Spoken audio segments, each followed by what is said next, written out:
Magandang araw sa inyong lahat. Ako nga pala si Sophia Jan S. Salas. At meron pa akong ibang kabimembro. Kilalanin natin sila.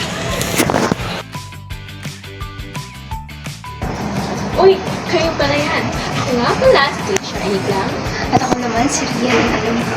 At kami ang dalawang kasama ni Sophia Salas. Ano, tara? Alat na? Ano nga ba ang ating tatalakayin ngayong araw? Ating tatalakayin ang nakaraan ng ating wikang pambansa. Take it away, Trisha Glang. Napansin niyo ba na may iba-ibang tawag ang ating wikang pambansa? May Tagalog, Pilipino at Filipino. Bakit kaya may tatlong pangalan ang ating wikang pambansa? Ano kaya ang dahilan nito? Tara, alamin natin.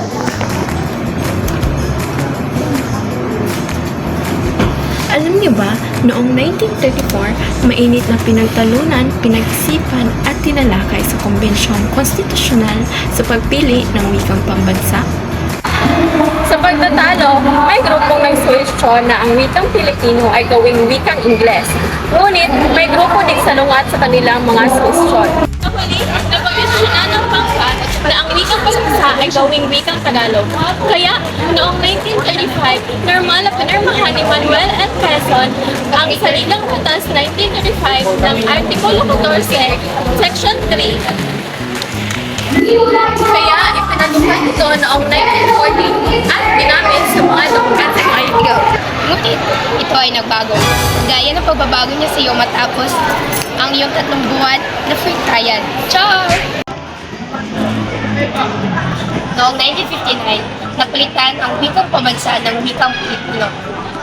Pilipino sa pamamagitan ng kagawaran bilang 7 sa pag-uutos ni Jose E. Romero. Sino nga ba si Jose E. Romero?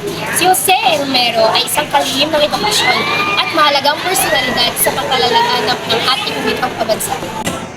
Kaya niya ito ginawa upang maramdaman at maisali ang iba't ibang mga dialekto. Siguro doon ang nagtatapos sa ating pagbabago. Mali. Sigurado naman ulit ang ating wikang pambansa. Kahit nakatalag ng pagbabago na siya. Kasi, meron What? Ito noong 1972 sa kadahilanan ng nais ang konstitusyon ng posisyon ng wikang Pilipino na maging masansasibo at isali pa ang iba pang katutubong wika sa wikang Pilipino. Ito rin ang pagkauna-unahang pagkakataon na ginamit ang salitang Pilipino F na bilang bagong katawagan ng ating pambansang wika.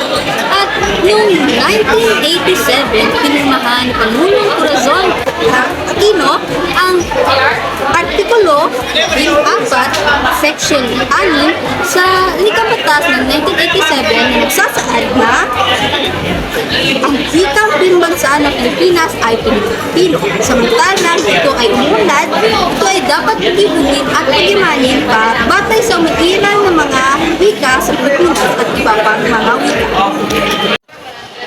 Maraming salamat sa pagsama sa amin sa pagbabalik tanaw ng nakaraan ng ating wikang pambansa. Sa inyo na may sakitan. At yun lamang para sa ating alaman. Naway may natutunan kayo sa aming ginawang